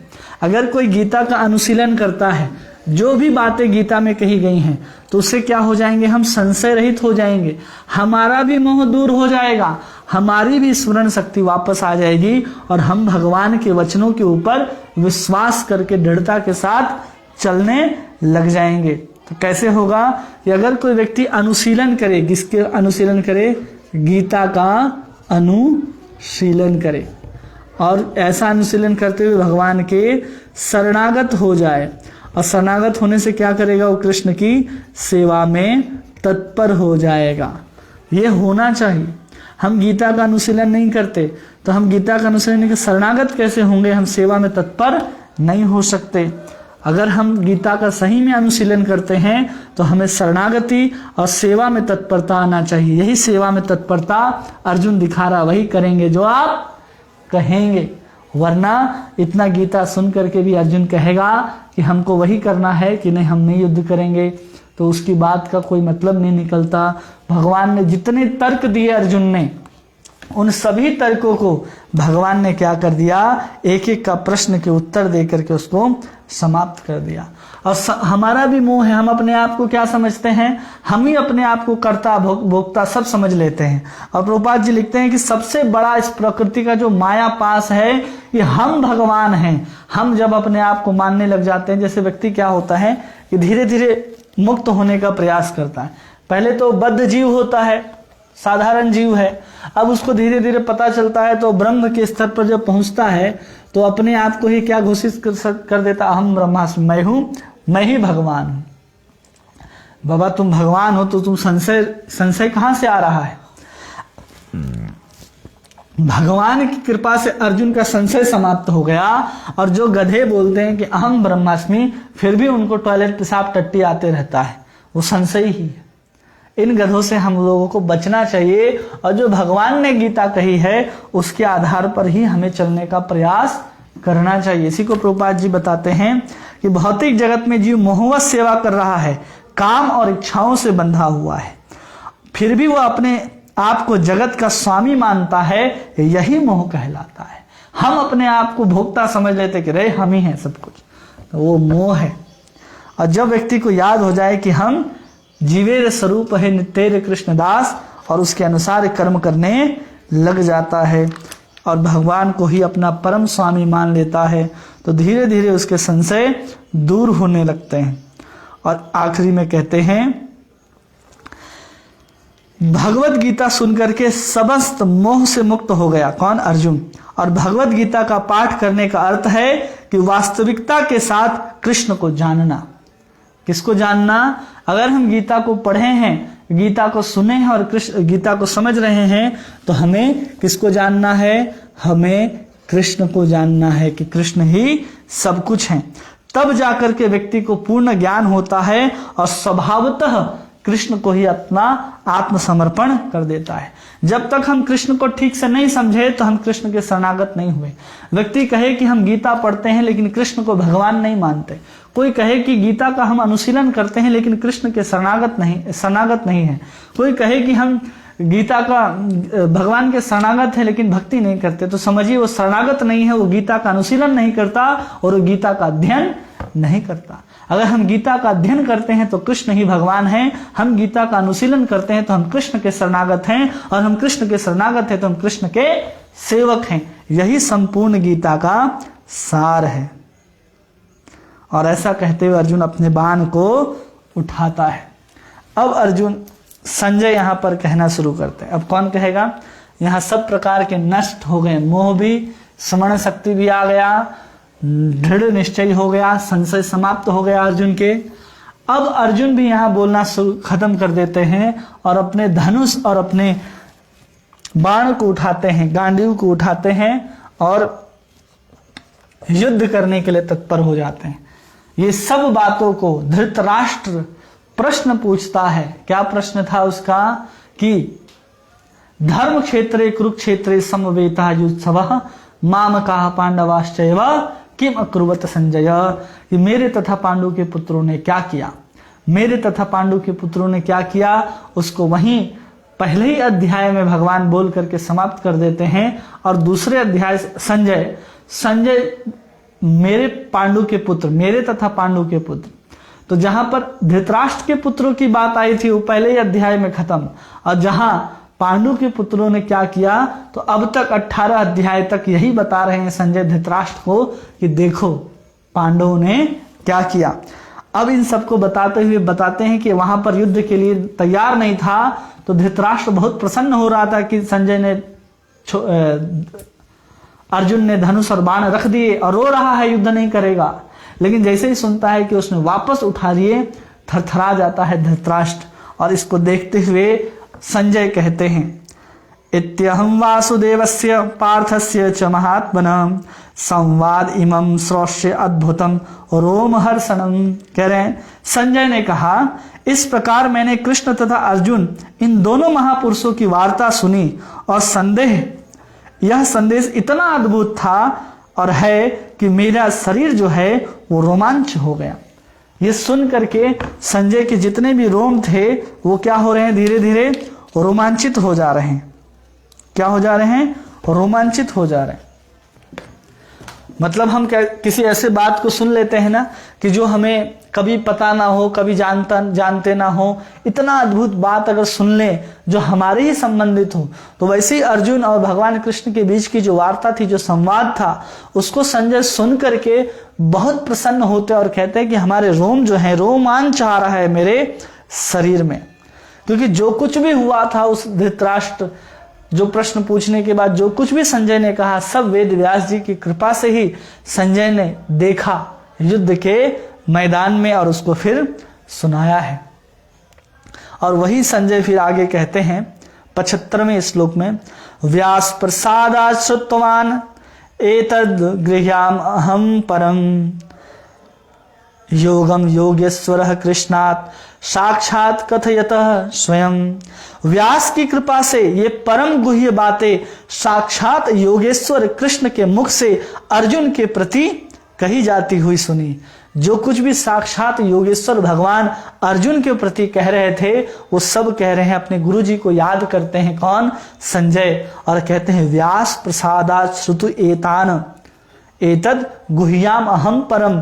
जो परम गुह्य ज्ञान था उस सब ज्ञान को मैंने अपने गुरु वेद व्यास जी की कृपा से सुना है।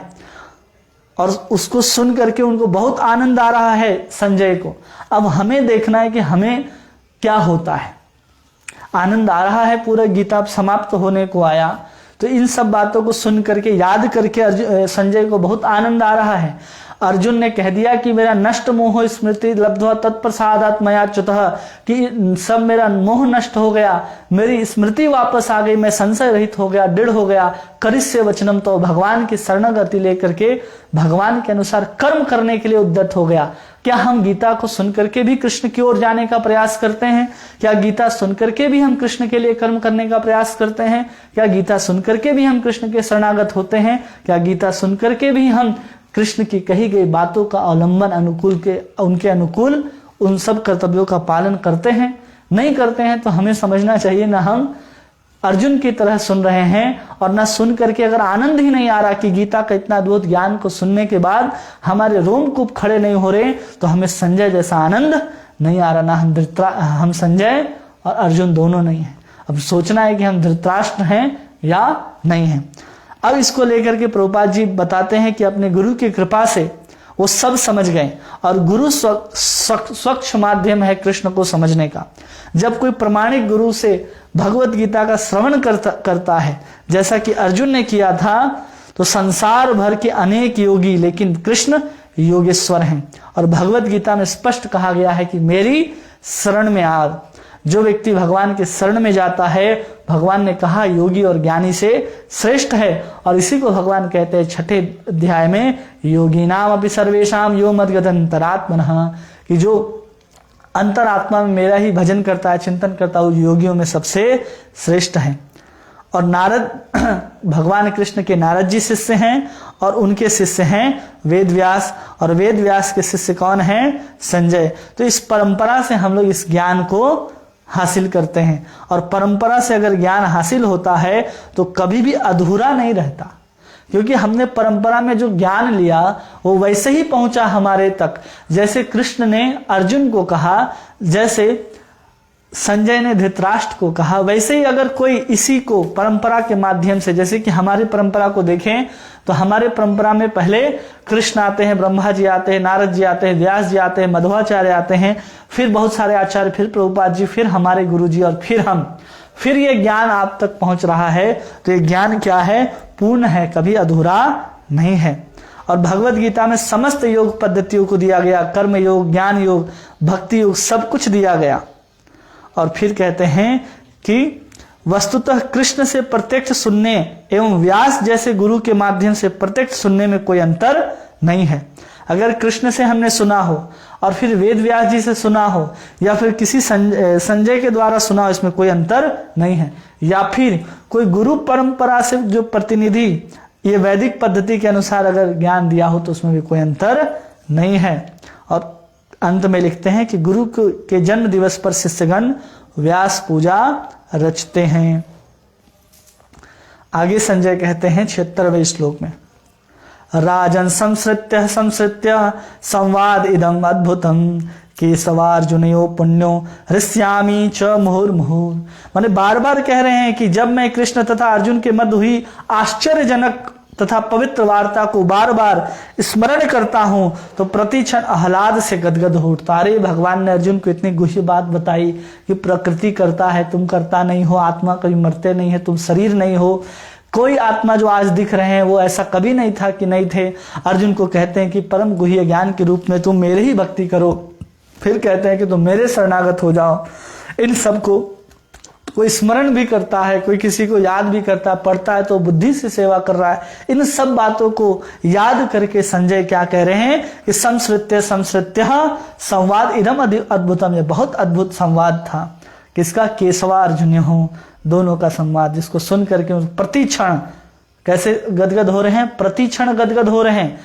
और इसी को प्रभुपाद जी लिखते हैं कि जब हम संसार में कहीं काम करते हैं या भौतिक ज्ञान को नहीं समझते, गीता के ज्ञान को, भागवत के ज्ञान को अपने अंदर नहीं लेते, तो ज्ञान हमको प्रति क्षण आनंद नहीं देता। वो क्या होता है, कुछ काल तक होता है ज्ञान, कुछ काल तक हम प्रबुद्ध होते हैं, आनंद आता है। लेकिन ये गीता भागवत का जो ज्ञान है, ये ज्ञान क्या करता है, प्रति क्षण हमें आनंद दे सकता है, स्पष्ट रूप से कहते हैं।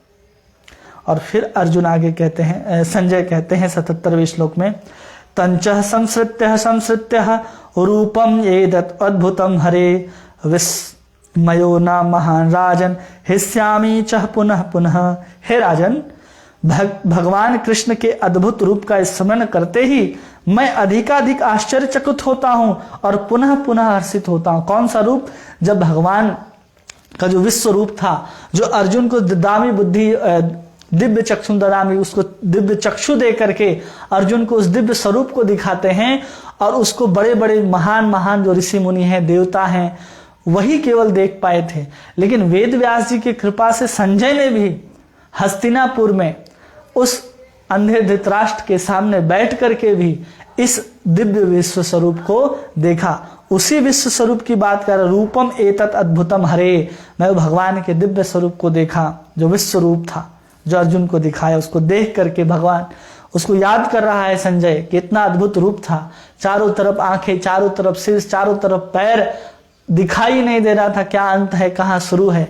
उसको देख करके वो क्या कर रहा, आश्चर्य कर रहा और हर्षित हो रहा है और अपनी घोषणा भविष्यवाणी के रूप में यहाँ पर संजय करते हैं कि विजय किसकी होगी। तो कहते हैं यत्र योगेश्वरः कृष्णः यत्रो पार्थो धनुर्धरः तत्र श्री विजयो भूतिर धूर्वानीतिर्मतिर्ममः। क्या कहते हैं, यत्र योगेश्वरः कृष्ण, जहां पर कृष्ण है और जहां पर पार्थो धनुर्धर, जहां पर पार्थ है, जहां पर अर्जुन है, यत्र श्री विजयो, वहां पर विजय क्या है, निश्चित है। कैसी विजय, तो ऐसी विजय की बात करें, श्री विजयो, श्री के साथ वहां विजय है और जहां अलौकिक शक्तियां विराजमान है और नीति भी यही निश्चित रूप से रहती है, ऐसा मेरा मत है। अब यहां पर संजय कह दिए कि यत्र योगेश्वरः कृष्णम यत्र पार्थो धनुर्धर तत्र श्री विजयो भूतिर ध्रुवा नीतिर मतिर्ममः। स्पष्ट कह दिए कि विजय वही होगा जहां पर अर्जुन है और जहां पर पार्थ है। कौन जीतने वाला है, धृतराष्ट्र सोच रहा था कि अब अर्जुन नहीं युद्ध करेगा, अब हम जीत जाएंगे, लेकिन अब यहां पर पहले ही घोषणा कर दिया गया कि अब जीतने वाला कौन है, जीतने वाला केवल और केवल पांडव हैं। इसकी घोषणा इतने सुंदर ज्ञान को प्राप्त करने के बाद संजय धृतराष्ट्र को कहता, और धृतराष्ट्र के जितने भी मनसाएं थी कि हम जीत जाएंगे, अब वो जीतने वाला नहीं है। क्यों जीतने वाला नहीं, एक तो भक्त से द्वेष करता है, फिर भी उनके ऊपर बहुत कृपा करते हैं आगे चल करके, और धृतराष्ट्र बाद में तपस्या के लिए निकलता है। तो यहां पर भगवान को रखा जा रहा है, इसलिए संजय सबसे पहले क्या कह रहे हैं, यत्र योगेश्वर, पहले कृष्ण होने चाहिए। हमारे जीवन में भी पहले कृष्ण होने चाहिए, फिर हम होने चाहिए। जब हमारे जीवन में पहले कृष्ण होंगे, जब हम कृष्ण को अपने जीवन में प्राथमिकता देंगे, तब जाकर के श्री विजयो भूति ध्रुवा नीतिर्मतिर्ममः, तब जाकर के हमारे जीवन में भी विजय आएगा। हमको कैसा विजय चाहिए, हमको अपने मन के ऊपर विजय चाहिए, हमको इस संसार से विजय चाहिए कि हम इस संसार सागर को पार करके कृष्ण के शरणागत हो जाए। वैसी विजय भी चाहिए तो हमें कृष्ण को ही आगे रखना होगा, कृष्ण को ही अपने सारथी के रूप में चुनना होगा। लेकिन हम क्या करते हैं, खुद सारथी बनते हैं अपने मन को, बुद्धि को। हमको ये सब मन बुद्धि के जो भी तार हैं सब कृष्ण को समर्पित करना होगा, तब जाकर के हम वास्तविक रूप से जैसी स्थिति यहाँ पर विजय की बताई गई तो हम विजय को प्राप्त कर सकते हैं। और इसके तात्पर्य में कहते हैं प्रभुपाद जी कि भगवत गीता नीति का परम आदेश है। यहाँ कहते हैं ना भगवान संजय नीतिर्मतिर्ममः, तो नीति क्या है, तो प्रभुपाद जी कहते हैं कि भगवत गीता नीति का परम आदेश है और नीति विषयक आदेश 9वें अध्याय के 34वें श्लोक में हुआ है। क्या, मन मना भव मद भक्तो मध्याजी माम नमस्कुरु। और मनुष्य को कृष्ण का भक्त बनना चाहिए और सारे धर्मों का सार है कृष्ण की शरणागति। भगवत गीता सब शास्त्र कहते हैं कि हमें शरणागति लेनी है। शरणागति लेने के बाद क्या क्या करना है सब भगवत गीता बताती है कि हमें भगवान की पूजा अर्चना वंदनम ये सब कुछ करनी है, मन को भगवान में लगाना है, भगवान की सेवा करनी है, भगवान की पूजा करनी है और भगवान को नमस्कार करना है। और आदेश धर्म तथा नीति की परम विधि है। अन्य सारी विधियां भले ही शुद्ध करने वाली हो, लेकिन सब विधियां क्या करती हैं, यहीं तक लाने वाली है। कहां तक लाने वाली है, कृष्ण के शरणागत। हम जो कुछ भी वेद पुराण शास्त्र में देखते हैं वो सब कुछ क्या है, केवल और केवल हमें कृष्ण तक लाने के लिए कही गई हैं और कृष्ण के तक ला करके हमें कृष्ण की भक्ति को कराने के लिए कही गई है। हम पूरे शास्त्र वेद पुराण को पढ़ लें लेकिन कृष्ण के शरणागत नहीं हुए तो आपके जो किताब वेद पुराण है वो रद्दी के बराबर होंगे, आपके ज्ञान बोझ होगा अगर हम कृष्ण के शरणागत नहीं होते हैं इतनी बड़ी गीता इतने बड़े उपाख्यान के बाद भी। इससे जितने भी साधन है, जितने भी वेद है, पुराण है, पूजा है, पाठ है, अन्य देवता देवी जो भी आप आराधना करते हैं सबका उद्देश्य यही है कि आप कृष्ण के शरणागत हो जाएं। और यही गुह्य ज्ञान है ये व्यक्ति क्या करे, कृष्ण का शरणागत हो जाए। 1 से लेकर के 6 अध्यायों तक जो ज्ञान दिया भगवान ने वो गुह्य ज्ञान है। फिर 13 से लेकर के 18 तक जो ज्ञान दिया वो गुह्यतर ज्ञान है। और बीच में जो 7 से लेकर के 12 अध्यायों में जो ज्ञान दिया गया वही गुह्यतमम ज्ञान है। और उस ज्ञान में भी सबसे गुह्य ज्ञान क्या है, तो मन मना भव मद भक्तो मध्याजी माम नमस्कुरु। और फिर भगवान जब आगे कह रहे हैं कि मेरे शरणागत आ जाओ, तो ये गुह्य तमम ज्ञान है, क्योंकि हम शरणागत हुए बिना भगवान की मन मना भव मद भक्तों की स्थिति को प्राप्त नहीं कर सकते हैं।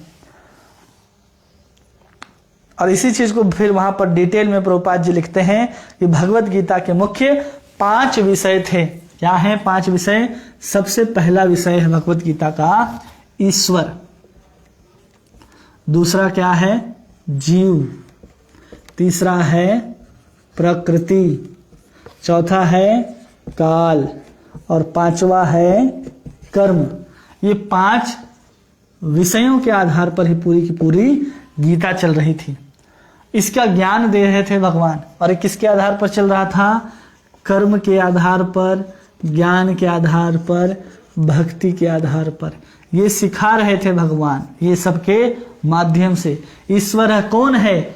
एकले ईश्वर कृष्ण आर सब भृत्य। अकेले कृष्ण ही ईश्वर हैं, बाकी सब नौकर चाकर हैं। जीव कौन है? तो जीव ममई वांसो जीवलोके जीव भूता सनातन। ईश्वर भगवान कृष्ण का अंश है, जीवेर स्वरूप है नित्येर कृष्णदास। जीव कौन है? नित्य दास है। ईश्वर कौन है? कृष्ण है। जीव कौन है? कृष्ण का नित्य दास है। प्रकृति क्या है? तो भगवान कहते 8 प्रकार की मेरी प्रकृति। आप भूमि राप अनलो वायु खम मनोबुद्धि रेव च। ये जो पृथ्वी जल अग्नि वायु आकाश मन बुद्धि अहंकार जो है, ये भगवान की क्या है? भौतिक प्रकृति शक्ति है, भौतिक शक्ति है, जिसको हम बहिरंगा शक्ति भी कहते हैं। काल क्या है? काल स्वयं भगवान है, जिसको हम लोग 2 रूप में समझे थे, एक नित्य काल और खंड काल। यही काल जो है ये पूरे के पूरे भौतिक सृष्टि को चलाता है और कर्म को भी चलाता है। और ये प्रकृति के अनुसार ही हम जीव चलते हैं, क्योंकि कर्म हम किसके आधार पर करते हैं? प्रकृति। हम अपने आप को कर्ता मानते हैं। तो ये चारों चीज जो हैं ये शाश्वत हैं, लेकिन कर्म जो है शाश्वत नहीं है। जब काल जो है अपने प्रकृति के गुणों के साथ प्रवेश कर जाता है काल इसके अंदर, तो वही कर्म बनता है। कैसे? ये प्रकृति है और ये काल है। काल जब प्रकृति के अंदर प्रवेश करता है तो प्रकृति क्रियाशील हो जाती है और उसी के अंदर 3 प्रकार के गुण और 5 प्रकार के तत्व एक्टिव हो जाते हैं, वो कार्य करना शुरू करते हैं, तो वही कर्म का निर्माण करते हैं। और उसी कर्म को जीव अपना मानने लगता है और अपने आप को भगवान समझ करके इस प्रकृति के अंदर बद्ध हो जाता है। इसी सब को निकालने के लिए भगवान कहें कि तुम अपने आप को कर्ता मत समझो। कर्म योग का ज्ञान देते हैं भगवान अर्जुन को। फिर भगवान अर्जुन को ज्ञान का ज्ञान देते हैं कि तुम उससे ऊपर उठोगे, कर्म कर्ता ना मानते हुए तो ज्ञान आएगा। और फिर भगवान कहते हैं जितना भी ईश्वर है, ईश्वर कौन है? जो इस सबको कंट्रोल करे, वो मैं हूं। भगवान कहते हैं ना, मैं अध्यक्षेण सूयते स प्रकृति चराचरम।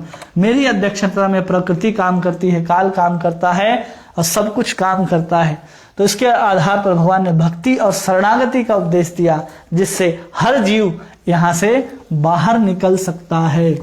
तो ऐसे पूरे के पूरे भगवत गीता को आज हम लोग ने अध्ययन करके पूर्ण किया। तो आप सब अगर इस भगवत गीता को सुने तो उम्मीद करते हैं कि आपको भगवान के प्रति श्रद्धा, भगवान के प्रति भक्ति और दृढ़ हुई होगी। जो नए लोग इसको सुनेंगे उससे आशा करते हैं कि वो कृष्ण को परम भगवान के रूप में स्वीकार करेंगे, उनके शरण में आएंगे और भगवान की भक्ति को परम मान करके ही भगवान की भक्ति करना आरंभ करेंगे। अगर कोई व्यक्ति एक बार गीता के ज्ञान को सुन लेता है, समझ लेता है, तो कर्म के चक्कर में, ज्ञान के चक्कर में, ब्रह्म के चक्कर में या फिर अन्य चीजों के चक्कर में न पड़ते हुए सीधा कृष्ण के शरण में आता है और हाथ उठाकर कहता है कि हाँ भगवान, हम आपके शरण में हैं। अर्जुन की भांति की वही करेंगे जो भगवान आप कह रहे हैं। तब जाकर के हम अपने जीवन का सही उपयोग कर सकते हैं, क्योंकि भगवान कहते हैं जीवन का लक्ष्य कौन है? गतिर भरता प्रभु साक्षी, कि वही हमारे गति, वही लक्ष्य है। केवल और केवल कृष्ण ही हमारे लक्ष्य हैं और कोई लक्ष्य नहीं है। और हम कृष्ण के अगर लक्ष्य नहीं समझते हैं तो हमारा जीवन जो है वो मनुष्य जीवन प्राप्त करके, गीता जैसे शास्त्रों को उपलब्ध होकर के भी भारत भूमि पे जन्म को भी प्राप्त करके हम समझेंगे कि हमने आत्मा की हत्या कर ली। शरीर की तो नश्वर है, इसको पहले ही शरीर मरा हुआ है हमारा, बस हम खाल ओढ़ करके आत्मा के रूप में घूम रहे हैं। फिर भी हम क्या करेंगे, आत्मा को नरक में डालेंगे, आत्मा को 84 के चक्कर में डालेंगे। इतना सुंदर ज्ञान प्राप्त होने के बाद भी तो हम आत्मा के हत्यारा हैं। इसलिए हम सबको भगवान की शरणागति लेते हुए भगवान की भक्ति, भगवान की पूजा करने का प्रयास करना चाहिए। और सबसे महत्वपूर्ण कि अगर हम कलयुग में जी रहे हैं, चैतन्य महाप्रभु ने एक ही चीज बताया कि भगवत नाम के अलावा और कोई इस कलयुग में उपाय नहीं है। तो हम भगवान की शरणागति लेना चाहते हैं तो हमें नाम से शुरुआत करनी चाहिए। हम भगवान की भक्ति करनी चाहते हैं तो भी नाम से शुरुआत करनी चाहिए। हम कृष्ण से संबंधित कोई भी कार्य करना चाहते हैं तो भी हमें नाम से ही शुरुआत करनी चाहिए। क्योंकि कहा जाता है कि कलयुग में केवल और केवल हरि नाम ही एक उपाय है और कोई उपाय नहीं है।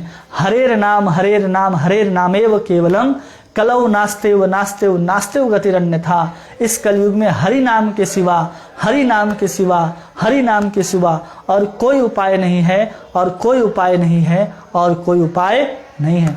इसलिए हम लोगों को अपने मन के द्वारा, वाणी के द्वारा भगवान के दिव्य नामों का उच्चारण करना चाहिए, चिंतन करना चाहिए सुंदर भगवान के स्वरूप का। इसलिए हम लोग दोनों हाथ उठा करके कहते हैं हरे कृष्णा कृष्णा कृष्णा हरे हरे, हरे राम राम राम हरे हरे। इस मंत्र का हम लोग उच्चारण करते रहें तो हम धीरे धीरे भगवान की ओर अपने आप चलते चले जाएंगे। हमारा मन बुद्धि सब शुद्ध होगा, हमारा अहंकार गलने लगेगा और हम भगवान के शरणागत होकर के पराभक्ति को प्राप्त करके नित्य वृंदावन में उस दिव्य अरण्य में हम विहार करेंगे। भगवान कृष्ण के साथ उनकी सेवा में निमग्न हो जाएंगे हमेशा हमेशा के लिए, जहां जाने के बाद हमें पुनः इस दुखालय में, इस भौतिक जगत में आना नहीं पड़ेगा।